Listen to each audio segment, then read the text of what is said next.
Hey guys, how you doing? This is Trajan. We're talking about X-Men Blue number 21, Poison X Part 2.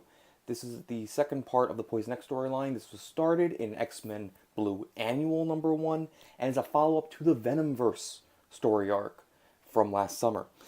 Now, one of the big things about this is written by Cullen Bunn, and Cullen Bunn is known as the most average writer of all time. He does not take risks. He's a very safe writer. He's not bad, but he's not good at all. In fact, I had read this last night with the full intention of doing the video this morning. And when I woke up this morning, I realized I didn't remember a thing that happened, with the exception of one Venom scene. As for my recommendation, let me say this. If you're a Venom fan, I recommend picking this up. Venom has some really cool scenes, one scene in particular. If you're an X-Men Blue fan, you're a liar, because no one's an X-Men Blue fan. If you're a Venomverse fan, you can pick this up, because it does add to the mythos. However, we know that there are 4 story arcs that they're doing. This is the 3rd one. And they're probably going to end up doing a collected edition, so you can pick that up instead. So we start off where we ended the last issue in the Cantina, Mos Eisley Cantina, because he just completely rips off Star Wars in this, because Star Wars is safe and Star Wars works. It's narrated by Cyclops. Cyclops has a bit more of an edge to him. He really wants to find his father, who's captured with the Starjammers by Thrill Killer, or... See, I forgot her name, because it doesn't really fucking matter. The villains are blah. They're poisoned, or they seem to be poisoned, at least. But they're just kind of like whatever. Their character design is okay. The main one has a pretty cool character design in my opinion. But she's not vicious. She's not scary. She's just kind of there. So Cyclops goes a little crazy and starts blasting everybody. Fight seems okay. We have gratuitous cursing, which you know my feeling on that. It's just dumb. It doesn't add anything. So why even have it?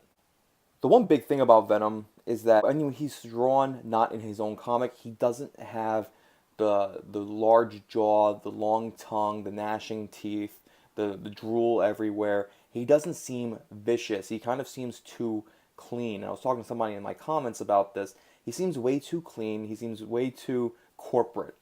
And I don't like that. And you kind of see it clearly here, where, yeah, he looks cool, but not as cool as, say, Mike Costa. For instance, look at the Mike Costa cover art from last issue. Venom looks sick. He looks amazing in that. Here, he just kind of looks like, okay, I'm here, guys. I'm here.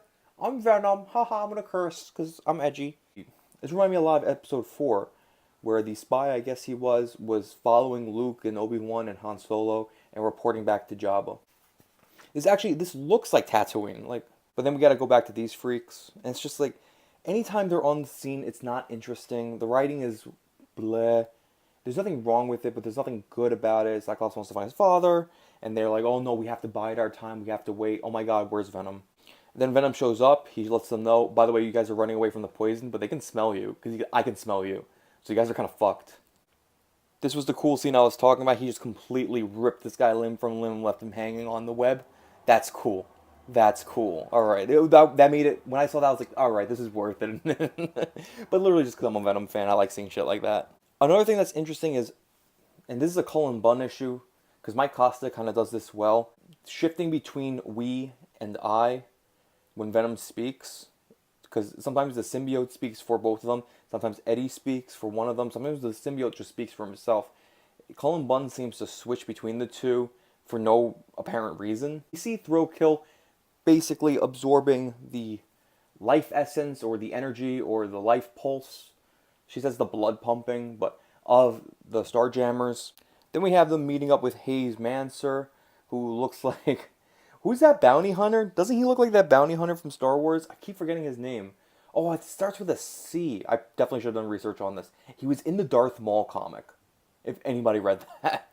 He was the male bounty hunter in the Darth Maul comic. I forgot his name. Fuck. The blue guy. Anyway, he looks like him. This whole thing's ripped off Star Wars.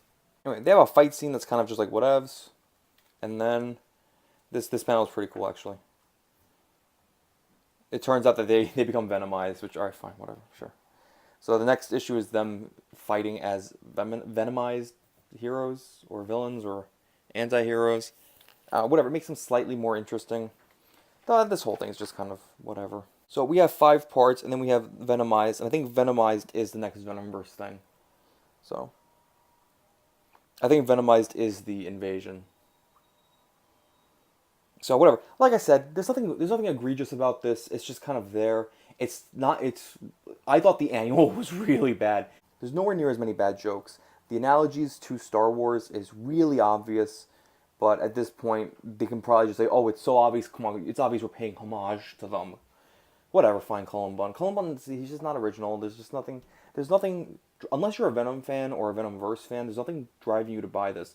Obviously, they wanted to make this because X-Men Blue is being canceled. There's a rumor the Ultimate Universe is coming back, so they're probably going to be sent to, these kids are going to be sent to the Ultimate Universe, and that's it.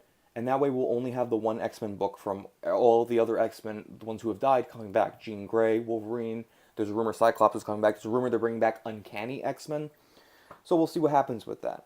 But this is obvious, they're just bringing Venom in just to get more sales. It's really obvious, especially since Venom is kind of the central character in this. Even when they go towards they focus on the X-Men running away, it's kind of, they're always saying, "Oh, by the way, where's Venom?" So it's just like, all right, you should have just made this a Venom arc and made it weekly. Like, anyway, like, share, and subscribe. Let me know what you guys think. Like I said, if you're a Venom fan, you're probably going to like this. If not, there's no reason to buy it. I'm just happy I didn't absolutely hate it. But like I said, it's just forgettable. All right. Comment below. Let me know what you guys think.